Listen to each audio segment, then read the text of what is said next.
welcome back to another vlog. Today I'm back home, or actually throughout this whole vlog in the next week, I'll be back home visiting my family in Miami, Florida. So if you are new here, I'm from Bloomington, Indiana. I'm a PhD student in English, but if you've been here for a while, you might know that I actually started my vlogging channel when I was currently living at home in this very house during quarantine, during COVID. So today is Wednesday, October 4th, and I'm about to get into some writing center work. I have an appointment at 2 o'clock. It's about 1:45. But this morning I've been working my way through this book, Extremely Online by Taylor Lorenz, I'm not sure how to say it. I listened to a podcast with her being interviewed about this book yesterday, and she's brilliant. I've been like aware of her name and read some of her articles for The Atlantic, and I follow her on Instagram. But this is her first book, and it's about like the subtitle. Oh, I'm gonna run out of room. Okay, I had to clear some space in my memory card. So this book, the subtitle of it is The Untold Story of Fame, Influence, and Power on the Internet. And based on her interview on that podcast, it sounds like she's focusing on how men really built these tech platforms like Facebook and Twitter and stuff like that. But it was women, specifically female influencers, specifically the mommy blogger, who is like what made them huge and as big as they are. So my research focuses on vlogs specifically, but I teach classes, and my research more generally looks at social media and gender, specifically women in feminine writing styles. And so I feel like this book will be not only a really fun read for me, but also something which I'm like very actively taking notes and leaving stuff in the margins, have my computer pulled up, taking notes. So I'm excited just to dive into it some more these next couple days. But like I said, got to do an appointment for the writing center now, and I have another one at 3 o'clock. I haven't tutored online since COVID, so there's a bit of a learning curve getting back into it because my writing center uses WC Online, which if you tutor for a writing center, you probably use that too. And I was just like, how do I like do this? How do I send an email out to people that like, here's the Zoom link? So things are a bit messy, but hopefully I'm able just to like easily get back into Zoom tutoring. Hi!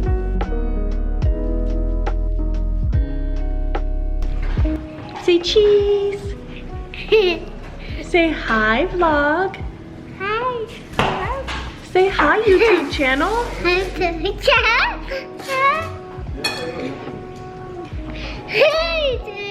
What are we eating for dinner? Tell them what we're eating for dinner! Are we having some mac and cheese? Mom made pumpkin cake.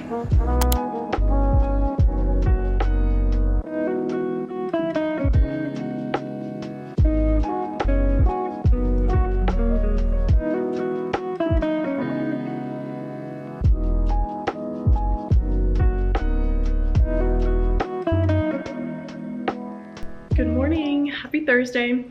It is a little after 11 o'clock. I showered, threw in some quick makeup to get ready for the day after a very slow morning of sleeping in because I'm enjoying some time resting at home. My parents are at work and I don't have a car here, so I'm going to use this as a sign to be productive and get some stuff done. So I have my planner here, my laptop, and then this book from yesterday. And I want to just like plan out some goals for today and for tomorrow to get some stuff done, because I think next week, well, I know next week my sisters are coming into town and it's going to just be like a little more chaotic and I probably won't be able to get stuff done.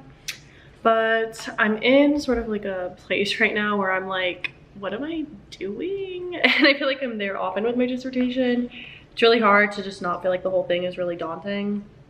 So I might work on a publication proposal that basically asks for a course description or an assignment description of the class that I taught last spring. It's like, how do we teach about social media in rhetoric and writing courses? And I'm like, oh, I literally did it. So I feel like that would be a really cool chance to talk about the class that I taught. I also want to work on having a publication that's really like teaching centered and teaching focused, because I want like a teaching forward job. So that's something I could focus on. I've brainstormed for it a little bit. It's not due till for another couple weeks. I have some time. I could do a little bit more free writing. I also want to look into some fellowships to apply for, so I could potentially not have to teach another semester next year, so I could just like focus on writing the diss. That would be great. So it's just like a lot of these little things that I'm like, what do I want to do? So I'm gonna plan out some things, and I think I'll probably start off just by like reading some more of this, because it's always helpful for me to just like get in the mood of things just by reading. So let's plan out some goals. Also, I found a stockpile of these Pilot G2 pens in a drawer at my parents' house. So I'm gonna be like taking a couple of these home because I forgot how much I love them.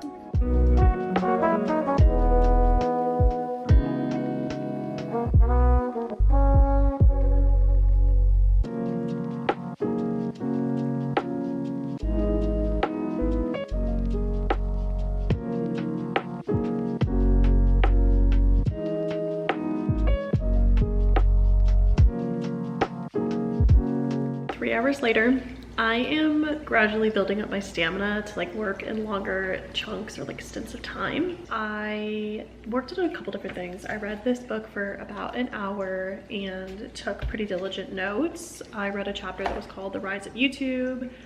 For the most part, it's been like a history of things, but it's told from like a really interesting perspective. It feels like it would make a really great audiobook. And I was writing down key facts, but also paying attention specifically to like how YouTube and social media platforms grew because of the immediate interaction with your audience. Because in my dissertation, I shifted my focus from rhetorical awareness to audience awareness. And so that like led me thinking about a lot of different things. And then I did some writing. So lately in my dissertation, I've been thinking and exploring, but not actually making any moves, of how to incorporate more video into the actual dissertation, because I feel so strongly that I don't just want to write about embodied writing. I want to like do and practice embodied writing and like enact this paradigm that I'm like advocating for. And one way that I say embodied writing takes place is through like multimodal composition, specifically through videos and vlogs. So I've been thinking for a long time, like what would it look like to vlog my dissertation? And I've just come to the conclusion that like I've been doing this all along. And I know I talked a little bit about this in my last vlog. I think I was wearing this exact shirt when I did. And I like mentioned it briefly on my TikTok, but I need to have a meeting with my advisor to like really solidify what it is that I mean by this. But I know I have like the seed of an idea here, and I feel myself like excited about it, but I just don't know exactly like where to go with it. So right now I'm like playing with the idea of including like inter-chapters between each of my core chapters that I don't know if it would compile. I don't know what it would do, but I want to work with the existing footage that I already have on YouTube. I don't see a need to film new stuff for this. Like I've been filming for the past 3 years. I have over 100 videos on YouTube. Like I should be able to work with that, especially since so many of those videos talk about like my life as like a PhD student or like writing this dissertation in general and thinking through some things. So that's what I'm working with for now. And so I just like free wrote a little bit about that and was like, what does this look like? I could look for examples, but I don't know if they're out there. If you happen to know an example that's out there, please pass it my way. And then I sort of thought in general that I need to find more like openings to talk about like my own experience with YouTube in my dissertation. I read a friend's chapter and she like weaved in autoethnographic experiences, and it was just like really well done. And she also like works within the embodied rhetoric sort of subfield, and I feel like you can't talk about embodied rhetoric without talking about yourself. And I made a video before that is like a version of my positionality statement, but like I watched it back and I actually like decided that I hate it now and it's so cringy, which is like just what happens when you work with video. So yeah, I have just been thinking about like how do I like work my way into this. And then I wrote about 500 words for something that isn't related to the dissertation but like could potentially be used as like dissertation-ish stuff. So basically for this new like collaborative group that I'm part of, we have to have like an intro post. So I wrote, and they said like 1 page, so I just wrote 500 words, which ended up being 1 page single space, about sort of like my journey with YouTube and social media. And I started off with just like a paragraph that talks about like I never really remember a time before social media. I've always been like deeply invested in social media, and then how I sort of like came to YouTube as a way to feel more embodied, but also as like feminist practices for like reclaiming how your body is like displayed, online publicly. It feels agential, feels rhetorical, and then talked about how it sort of like shaped my teachings and classes I've taught and stuff like that. And I don't feel like burnt out, which is good, because typically if I work for like more than 2 hours and I work for 3 hours, I'm just like, I'm fried, I'm exhausted. But I know I want to get work done tomorrow too, so I think I'm gonna say this is a good stopping point for now. I might read a little bit more of this book just because it's like really fascinating, but I think I'm gonna watch some Real Housewives of New York. Hello, happy Friday. So yesterday I realized that I didn't like, you know, vlog much after I updated you guys about like the school progress that I was making, because I feel like it's so hard to vlog when I'm with my family unless I'm like super intentional about it, because I'm just like living in the moment or whatever people say, but I'm just not thinking about it. I'm just like having fun, especially because I feel like when I vlog it's like mostly about school stuff, and I feel like that's like the content that typically performs the best. So yeah, needless to say, today I have been doing some more school stuff. It's about noon. Actually, it might be later than that. Yeah, it's like 1 o'clock right now.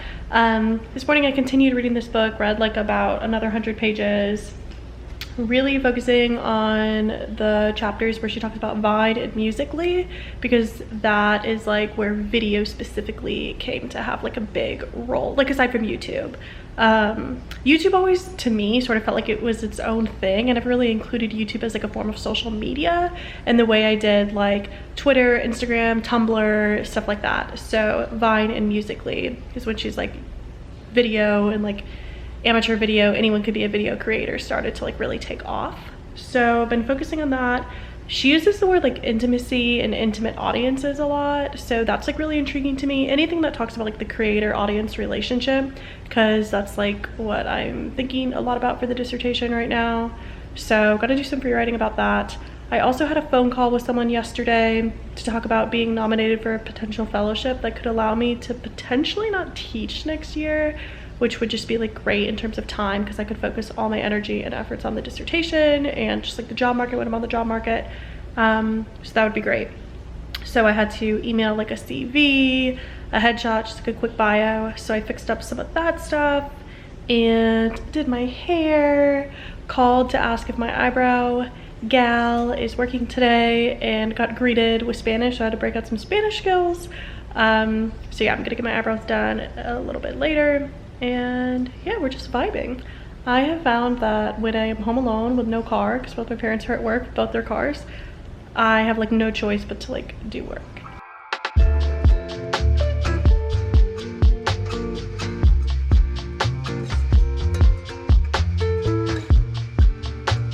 $2:57. I'm gonna zoom in for a meeting at 3, but I gotta clean up this like desk makeshift vanity thing, you know, just like living out of a suitcase life. So I'm zooming in for the Digital Gardener Initiative, which I know I've talked about in some other vlogs.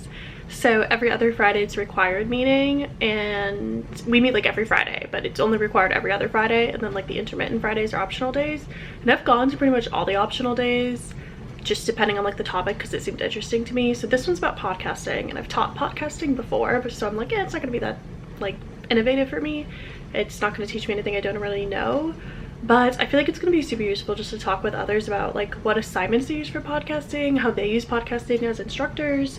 And we're using 2 different platforms that I normally don't use to edit podcasts. We're using Adobe Audition and Adobe Podcast, it said, which I've never heard of. So these could be good changes for me for the class I'm teaching in the spring.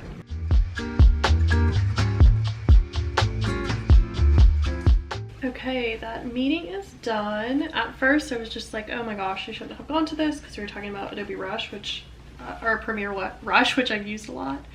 But then we transferred over into some other platforms, and it was actually really cool to learn about them.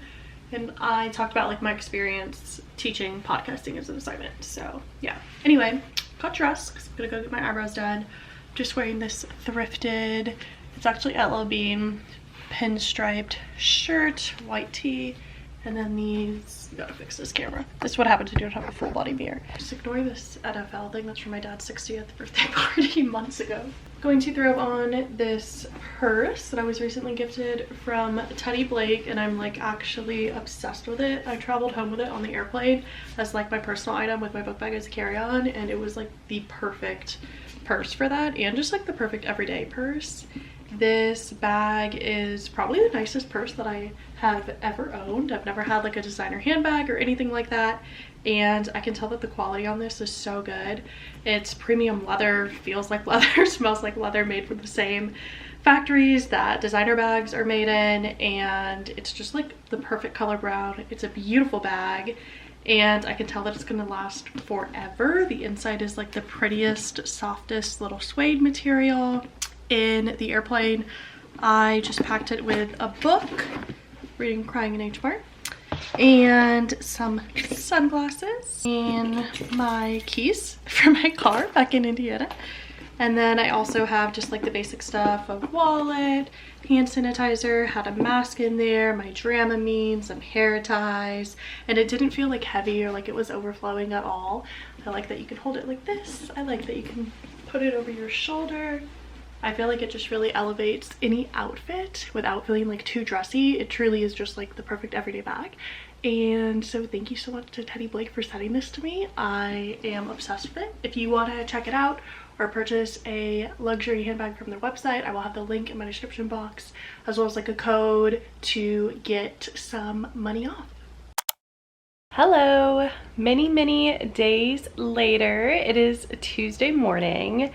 This past weekend was my birthday weekend, and my sisters came down to Miami. They live in Orlando, and I just had like the most relaxing, fun, just like everything that I like to do, shopping, eating good food, spending time with family kind of birthday weekend. And I'm officially 28, so that's why I didn't vlog these past few days. I was just spending time with family and doing a lot of shopping, and it's really hard for me to vlog while shopping. So I think where I left off, I was going to get my eyebrows done, so I clearly did those, and I have got a lot of fun stuff just from shopping and gifts and stuff. The most fun of which is probably the Shark version of like the Dyson Airwrap, the Shark Flex style. So I'm gonna wash my hair, take a shower, and show you guys my experience using that for the first time, which is really exciting, and try and like get back into getting some school stuff done, because when my sisters were here it was just like whirlwind and I didn't focus on school pretty much at all. Before I can do anything though, I really need to like resituate this stuff, do all of that laundry. My sister stayed in this room with me and she like had her stuff here, so I'm gonna move it back over there just because I'm gonna be here for a few more days and I can't just continue to live out of that corner. Okay, here she is, this beautiful tool. I used it yesterday on my sister's hair, just like playing around with it, and it came out really cute, but then she went to bed and the curl sort of fell. But I washed my hair wearing this shirt that says ironically hot that I got yesterday morning when I went shopping with my family, and we're gonna try it out. I think I'm gonna start with the round brush, the paddle brush, just to like smooth everything, and then go in with the little wrap curls. Okay. Went through with like the paddle sort of like brush attachment. Clip the bangs up too. It dries so much faster. Like I literally just put the air on it for like 10 seconds. Did a bad job getting my mascara off so I look like a raccoon, but it's crazy how fast it is. And so I have this barrel with the R for the right side, and then you go like behind it, and it doesn't get as much hair as like I would want it to if I was doing like a like curling it or waving it or something. So that's something that I need to get used to.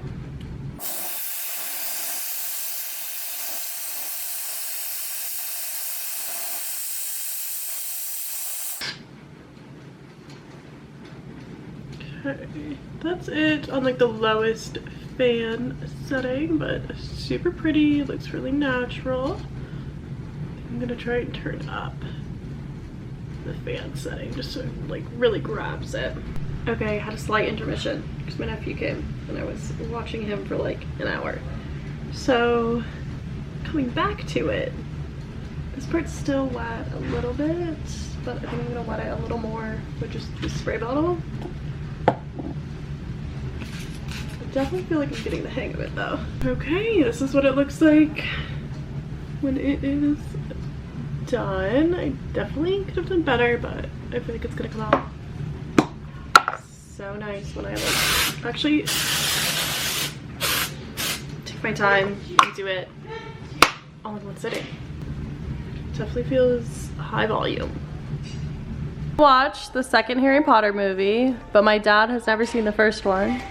So we asked him, do you know anything about Harry Potter? And he said, I know that they have special powers and I know that they're at this school called Dusseldorf. What else do you know about Harry Potter? Isn't he at some special school to learn how to do, you know, sorcery kind of stuff? Sorcery? Magic. Magic. And that's all I know. It's called Hogwarts. Do you know about the houses of Hogwarts? No. Dusseldorf.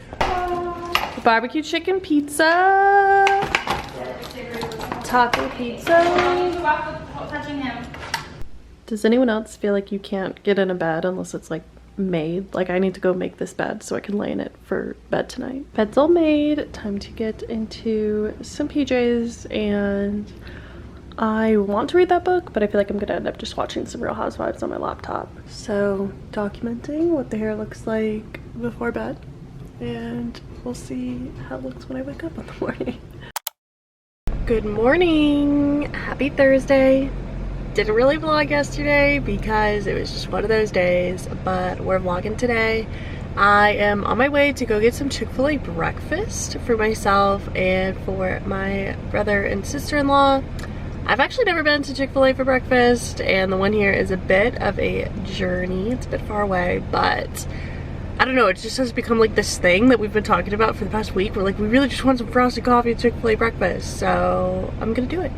Got the goods. This frosted iced coffee or frosted coffee, whatever, is so good. I fear that I may be starting an addiction. Back home now. As I mentioned, I didn't vlog yesterday, so this is like day 3 here. Yeah.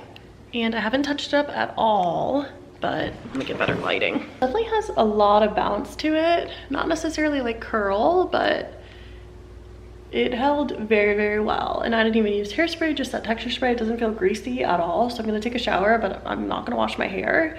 So really good reviews so far. Also that little Christmas decor right there. My mom and I went to Home Goods yesterday and they had Christmas stuff out already. And we were like, we can't resist. We had to get some cute stuff. But I'm planning on getting some stuff done today. I'm feeling stressed because I didn't get much done this past week, but I knew I wouldn't. So I want to get back like into the swing of some things today. Yeah, so let's get to it. So the plan for the next hour or so is to finish up this book. I have been loving it so far, and I feel like the end is going to be potentially the best part.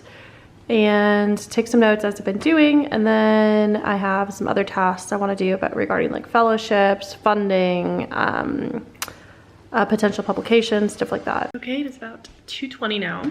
I finished reading the book and I left a little review on Instagram, as I do with all the books that I read. I give this one 5 stars, like really, really easy 5 stars. It's not a fiction book, obviously it's a non-fiction book, but highly recommend. I feel like it would make a really good audiobook as well if you are just like reading more for interest rather than research and you don't want to like be able to like go back to it and cite specific pages and stuff like I do. But it's just really smart. The history that she tells, the way she blends a lot of different genres, the examples that she uses, it's always like, it's also like so responsibly written, as she really like, the word that comes to mind is like citational politics or citational justice, I feel like is a better word of it. She pulls examples from their origin points always, and she does the work to trace it back to the creators of color that they often come from, which is really, really hard. And she doesn't like make a big show of the fact that she's doing that, which I feel like a lot of like the research that I read does, and that's hard for me. Sometimes it rubs me the wrong way. And she also just like makes everything seem so easy and so subtle in the research that she's conducted, but I know this must have taken years of her life. And I think it's also really interesting how she talks about how the tech startups and the venture capitalist investors are like almost always white men, but the ones who make these platforms successful and who really like shift them and just like define their roles are creators, which are often, not always, but often women, people of color, women of color, and that deserves more attention. So this was a really great book. I also do want to read something that she has in the epilogue, because I feel like it just gives like so much exigence to like why I am interested in digital rhetoric and social media, and because I feel like I get a lot of like, not eye rolls, but like metaphorical eye rolls when I tell people, especially men, that I'm interested in this. I think that they write me off as like really ditzy and like, oh, you make vlogs, like that's cute. And this could be like, you know, my own personal trauma, but where is that quote? It's 287. So it's right before the epilogue. So this is like the last paragraph of the actual content of the book. The explosive growth of the creator industry is the culmination of decades of user-driven platform evolution. The internet connected the world, allowing talented creators to bypass traditional gatekeepers and build fanatical audiences directly. When one thinks of the media, they often think of broadcast news and newspapers. In reality, creators are the media of today. The media landscape that they dominate is only becoming more digital and more distributed. Cycles of virality are accelerating. Online influence can make you an overnight Hollywood sensation, morph you into a powerful business leader, or take you to the White House. These shifts will only be compounded with technological advances such as the rise of AI. Legacy institutions that refuse to adapt will continue to fade into oblivion. And I feel like if you look at the job postings for Rec Comp jobs, there are jobs specifically for people who like specialize in AI, which is like wild, but there are so many jobs for digital rhetoric professors, and this stuff is just important. And the girls who get it. That's what I always come back to at the end of the day. And yeah, 5 stars. Okay, so my next step, now that I finished that book, and I was taking notes all along and stuff, and like leaving comments and like short free writes and stuff to myself, is to think a little bit more about audience awareness, because she makes a claim in the very end. She has a quote that says, "The most powerful online creators build such a bond between themselves and those watching their videos, reading their posts, and listening to them talk." And she pretty much like said, I don't want to say implies, like very strongly implies without saying explicitly, that audience awareness and audience connection is at like the key of successful content creation and like key motivators for creating content. So I'm going to go back and read an article by John Duffy called The Good Writer, Virtue, Ethics, and the Teaching of Writing, where he makes claims that like the practice of writing is connecting with your audience. And as I mentioned in more recent vlogs, I'm changing my idea of like embodied awareness relating to rhetorical awareness as embodied awareness relating to audience awareness. So these are the things all connected in there. So I'm gonna go through and read this article and try and like pull out some connections to this book, or just like think out loud and get some writing done. It probably won't be usable writing, but it'll like get my ideas on paper. The article is 23 pages, so I should probably eat something, take like a little brain break before I dive into it. Okay, it's about 10:30. I'm gonna read my book and get in bed for the night. I think it's time to finally end up this vlog. It spanned a lot of days. It was pretty chaotic, but I hope that it was entertaining and interesting and informative, and I tried to talk a lot about my research and what I'm reading and what I'm writing, and I would love to chat with you guys in the comments. If you have any questions, I don't know, just anything you guys want to say, follow me on Instagram, follow me on TikTok, send me an email, all of the good stuff, and I'll see you guys in the next one. Back in Bloomington. Bye.